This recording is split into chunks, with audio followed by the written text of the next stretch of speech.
Our channel. Hope कि आप लोग सभी लोग सेफ होंगे। देखिए, जैसे कि हमारा जो सेशन था उसमें हम एफडीआई और एफपीआई के बारे में पढ़ रहे थे, तो हमने एफपीआई पहले पढ़ चुका था और पिछले सेशन में हमने एफडीआई के बारे में देखा था कि एफडीआई होता क्या है। ठीक है, उसमें देखा था एक अलग अलग टाइप के कंपोनेंट्स कितने टाइप्स के होते हैं और किस किस के थ्रू एफडीआई जो है कोई भी इन्वेस्टर कर सकता है हमारे देश में। तो जिसमें हमने ऑटोमेटिक रूल देखा था, तो रूट, और दूसरा जो देखा था वो अप्रूवल वाला, जो गवर्नमेंट अप्रूवल करता है या आरबीआई अप्रूव करती है, दूसरा रूट। ठीक है, तो इसमें हम देखेंगे सेक्टर वाइज के अलग अलग जो सेक्टर है उसमें कितने परसेंट एफडीआई अलाउ है। इसमें मैंने कुछ कुछ एग्जांपल लिया हुआ आपको समझाने के लिए कि किसमें जो है वो ऑटोमेटिक रूट के थ्रू कितना आता है, अप्रूवल के थ्रू कितना आता है, किसमें 100% ऑटोमेटिक जो रूट है उसके थ्रू आता है, और कौन कौन सा ऐसा सेक्टर है जहाँ पे प्रोविएटेड है। प्रोविएटेड मतलब कि आप उस सेक्टर में एफडीआई नहीं कर सकते हैं, जो भारत सरकार है वो एफडीआई नहीं ले सकता है। और ये जो कुछ कुछ स्टैट्स जो फैक्चुअल चीज़ है कि अभी तक एफडीआई जो था, जो फाइनेंशियल ईयर था 2020 से 2021 का, इसमें कितना परसेंट हमारा जो देश है वो एफडीआई लिया, किस सेक्टर में कितना ज़्यादा हुआ, कौन सा देश कितना किया, और कि कौन सा स्टेट इंडिया में सबसे ज़्यादा एफडीआई को वो लिया आया है। ठीक है, तो वीडियो में देखते हैं। देखिए, investment through FDI sector wise, तो जिसमें हमने सेक्टर लिखा है ऑटोमेटिक और अप्रूवल। तो देखिए, पहला है पब्लिक सेक्टर बैंक। जितना भी पब्लिक सेक्टर बैंक है उसमें कोई भी ऑटोमेटिक रूट के थ्रू, मतलब कि without any approval of the government, हम इसमें एफडीआई कर ही नहीं सकते हैं। ठीक है, तो याद रखिएगा, पब्लिक सेक्टर बैंक में ऑटोमेटिक रूट के थ्रू कोई भी एफडीआई नहीं होता है। अप्रूवल के थ्रू, गवर्नमेंट का अप्रूवल लेके हम जो है ये आरबीआई का अप्रूवल लेके हम 20% अप टू 20% तक पब्लिक सेक्टर बैंक में हम पैसा एफडीआई कर सकते हैं। ठीक है, तो याद रखिएगा, जितना है सारा इंपॉर्टेंट है। तो पब्लिक सेक्टर बैंक में दूसरा, जो printing, publishing, newspaper, current magazines, जो भी मैगजीन्स होते हैं, करंट अफेयर्स होते हैं, न्यूज़पेपर होते हैं, उसमें अगर जो इन्वेस्टमेंट होगा वो ऑटोमेटिक रूट के थ्रू, वो कुछ नहीं होगा, इसमें 0% है। अप्रूवल लेके हम 20% तक का एफडीआई कर सकते हैं। तीसरा, ब्रॉडकास्टिंग ऑफ टीवी चैनल्स, जो भी हम लोग सीरियल्स वगैरह देखते हैं, मूवी देखते हैं, अलग अलग टाइप को जो भी चैनल है, स्टार प्लस हो गया, ये जी टीवी, जो भी चीज़ है, तो उसमें जो है ऑटोमेटिक रूट्स के थ्रू, इसमें भी नल है, इसमें भी हम इन्वेस्टमेंट नहीं कर सकते। कोई भी इन्वेस्टर अगर चाहते हुए ऑटोमेटिक रूट के थ्रू नहीं कर सकता है, और गवर्नमेंट का अप्रूवल लेके अप टू 49% तक वो कर सकता है। ठीक है, अप टू 49%। जो अब देखिए, पब्लिक सेक्टर बैंक हो गया, अब प्राइवेट सेक्टर बैंक है। तो प्राइवेट सेक्टर बैंक में दोनों के थ्रू होता है, ऑटोमेटिक रूट के भी थ्रू कर सकते हैं और अप्रूवल के थ्रू कर सकते हैं। तो जो भी प्राइवेट सेक्टर बैंक हो गया, टेलीकॉम सर्विसेज हो गया, जो भी डिफेंस है, एयरपोर्ट है, तो इस पे जो है ऑटोमेटिक रूट के थ्रू 49% तक ही हम कर सकते हैं। उससे ज़्यादा करना है 49% से लेके 74% तक, उसमें जो है वो हम अप्रूवल लेके कर सकते हैं। ठीक है, जैसे आपने अब कुछ दिन पहले सुना होगा कि एलआईसी का शेयर वो कर रहा है, सेल किया जा रहा है गवर्नमेंट के द्वारा, तो मैंने डिसइन्वेस्टमेंट बोलते हैं उसको। जब आपने, जो मैंने आपको पहले भी बताया हुआ था कि जब अगर बैंक अपना शेयर्स को बेचता है प्राइवेट सेक्टर को, तो उसको डिसइन्वेस्टमेंट बोलते हैं। तो जो एलआईसी है उसमें भी हमको, जो इंश्योरेंस कंपनी है सर, इसमें भी 74% अप टू हो चुका है। ठीक है, तो प्राइवेट सेक्टर वाला समझ में आ गया।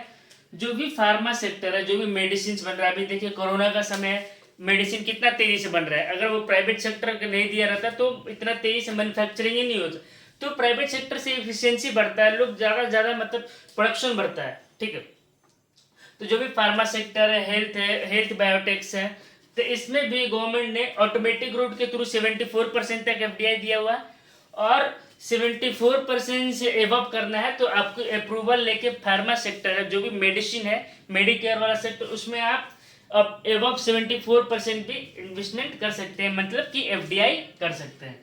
ठीक है, आप समझते हैं कि 100% एफडीआई जो है ऑटोमेटिक रूट के थ्रू किस किस सेक्टर में, तो जो भी प्राइमरी सेक्टर है, जैसे एग्रीकल्चर, एलाइड सेक्टर, जो भी प्राइमरी सेक्टर में एग्रीकल्चर आता है, तो agriculture, animal husbandry, fisheries, primary sector and allied में हम अप टू 100% तक FDI without any approval of the government and RBI हम उसमें ऑटोमेटिक रूट के थ्रू कर सकते हैं एफडीआई।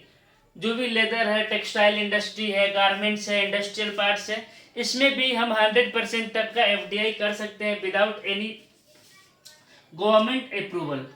जो भी रोड्स है, हाईवेज है, इंफ्रास्ट्रक्चर है, अब ये याद रखिएगा रेलवेज इंफ्रास्ट्रक्चर ये अलग चीज है। रेलवे का जो पार्ट पुर्जा जो भी कुछ बन रहा है, जो भी बोगी है, ठीक है, जो केबिन बोलते हैं उसको, तो जो केबिन है वो जो बन रहा है, ये सब जो पार्ट्स है, इंफ्रास्ट्रक्चर जो है रेलवे का, उसमें जो है एफडीआई 100% है ऑटोमेटिक रूट के थ्रू।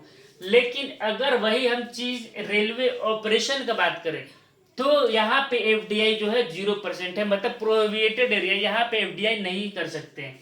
ठीक है, तो रेलवे अभी भी जो है वो पब्लिक के ही, मतलब गवर्नमेंट के अंडर ही है। तो रेलवे इंफ्रास्ट्रक्चर आएगा तो हम बोलेंगे 100% एफडीआई होगा, लेकिन रेलवे ऑपरेशन आएगा तो हम नहीं बोलेंगे, हम बोलेंगे इसमें प्रोहिबिटेड एरिया है।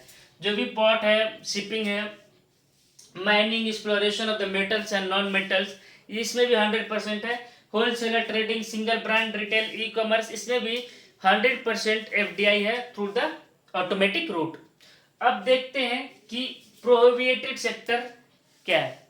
ठीक है, प्रोहिबिटेड सेक्टर मतलब ऐसा सेक्टर जहां से एफडीआई जो है वो मना है, पूरी तरीके से रिस्ट्रिक्शन है। ठीक है, तो उसमें है पहला एटॉमिक एनर्जी, जो परमाणु बम है, ये सब जो हम लोग सुना होगा, तो वो जो उसी को बोलते हैं एटॉमिक एनर्जी। ठीक है, तो उस सेक्टर पूरी तरीके से बैन है, मतलब उसमें आप प्रोहिबिटेड सेक्टर है, इसमें आप एफडीआई नहीं कर सकते हैं। देखिए रेलवे ऑपरेशन में भी एफडीआई नहीं कर सकते हैं। फिर आपके दिमाग में एक क्वेश्चन आ रहा होगा क्या जो मेट्रोज है वो भी तो इसी के अंदर नहीं, इसके अंदर नहीं आएगा, रेलवे में हम एफडीआई कर सकते हैं। ठीक है, तो रेलवे को मैंने लिख दिया, मेट्रो है, मेट्रो को मैंने लिख दिया है एक्सेप्शन में कि एक्सेप्शन है मेट्रो में एफडीआई अलाउ है। देखिए आप दिल्ली में जाकर देखिए डीएमआरसी का वो जो कंपनी है वो उसको जो लेता है वो प्राइवेट सेक्टर है। जो भी तंबाकू प्रोडक्ट्स है, क्योंकि तंबाकू से गवर्नमेंट को सबसे ज़्यादा रेवेन्यू आता है, तो तंबाकू, चिट्स फंड, रिटेल बिजनेस, जो भी इलेक्ट्रिसिटी प्रोडक्शन, इसमें जो है वो सारा का सारा जो है वो गवर्नमेंट का ही हाथ है, से प्राइवेट सेक्टर का कोई इन्वेस्टमेंट नहीं है। ठीक है, अब देखते हैं अभी करंट सिनेरियो। मैंने बताया था आपको कि हम लोग करंट भी कवर करते चलेंगे। तो एफडीआई जो है वो फाइनेंशियल ईयर 2020-21 में कितना % एफडीआई जो है इंडिया में हुआ, तो $59.64 बिलियन रुपीस का एफडीआई इनफ्लो हुआ। ठीक है, एफडीआई इनफ्लो कितना का हुआ, 59.64 बिलियन एफडीआई हुआ, जो कि पिछले फाइनेंशियल ईयर से 19% ज्यादा था। तो आप जो भी अगर आप एसएससी या बैंकिंग का भी जिनका एग्जाम होगा तो इसमें अगर क्वेश्चन आता है तो आप सीधे सीधे ये स्टैट्स को याद रखिए, ताकि कितना % एफडीआई हुआ है, और अब ऐसे भी पूछ सकता है ना कि प्रीवियस ईयर से कितना % बढ़ा है। ठीक है, तो आप मंथ वाइज कभी भी एफडीआई को मत याद रखिए, क्योंकि हर मंथ में एफडीआई होते रहता है। ठीक है, तो कितना याद रखिएगा, हमेशा फाइनेंशियली एक ईयर का, जब एक फाइनेंशियल ईयर खत्म होगा तभी आप याद रखिएगा। मैक्सिमम टाइप के क्वेश्चन में यही पूछता है, जो फाइनेंशियल ईयर के 1 मंथ का नहीं पूछता है। ठीक है, अब कंट्रीब्यूशन क्या है इस एफडीआई में, कौन से देश सबसे ज्यादा किया है, तो सबसे टॉप पे हमेशा सिंगापुर ही रहता है। तो 29% के अप्रॉक्स जो है 29% एफडीआई सिंगापुर किया। उसके बाद हमारा यूएसए आता है जो 23% किया है। फिर मॉरिशस जो एक छोटा सा जो आइसलैंड, वो भी 9% तक का जो एफडीआई किया हुआ है इंडिया में। ठीक है, तो ये भी याद रखिएगा, इससे भी क्वेश्चन बनते हैं कि कौन सा देश सबसे ज्यादा एफडीआई किया है। तो आपको याद रखना है सिंगापुर कितना %, 29, यूएसए जो है 23%, मॉरिशस जो है वो 9% के अप्रॉक्स किया हुआ है। अब एफडीआई के सेक्टर कौन कौन से सेक्टर में है सबसे ज्यादा एफडीआई है, तो जो भी आपका कंप्यूटर सॉफ्टवेयर जो सेक्टर होता है, सॉफ्टवेयर एंड ऑपरेशन का, उसमें सबसे ज्यादा एफडीआई है 44%।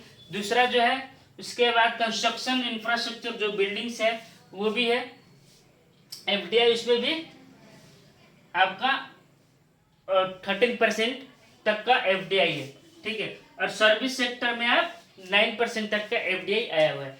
और कौन कौन से टॉप स्टेट है, जो अभी जो है गुजरात जो था फाइनेंशियल ईयर 37% के अप्रोक्स गुजरात में अकेले एफडीआई हुआ था। सोचिए कितना, मोदी जी का एरिया है ना ये सारा, सबसे ज्यादा फिर महाराष्ट्र में 27% और केरला में 13%। हालांकि अभी जो करंट में जून में सबसे ज़्यादा अगर एफडीआई आया तो अप्रोक्स 37% के आसपास कर्नाटका में है। तो कर्नाटका जो है टॉप पे है इस बार, मतलब अभी के प्रीवियस मंथ्स में। ठीक है, अगर मैंने यहाँ पर रिटेल बोल दिया होगा बिजनेस तो सॉरी उसके लिए, यहाँ पे रियल एस्टेट बोला था। ठीक है, तो रियल एस्टेट में भी आपका जो प्रोहिबिटेड है। ठीक, होप कि आपको ये वीडियो पसंद आया होगा। अगर वीडियो पसंद आ रहा है तो आप लोगों के साथ शेयर करें।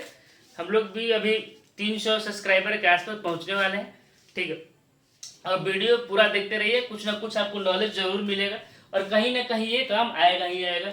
आने वाले अभी करंट एग्जाम में इससे क्वेश्चन आते हैं, एफडीआई से हमेशा क्वेश्चन आया हुआ है, चाहे वो एसएससी है, सीएचएसएल है, सीजीएल है, बैंक है, तो इसमें सारा क्वेश्चन आते रहते हैं।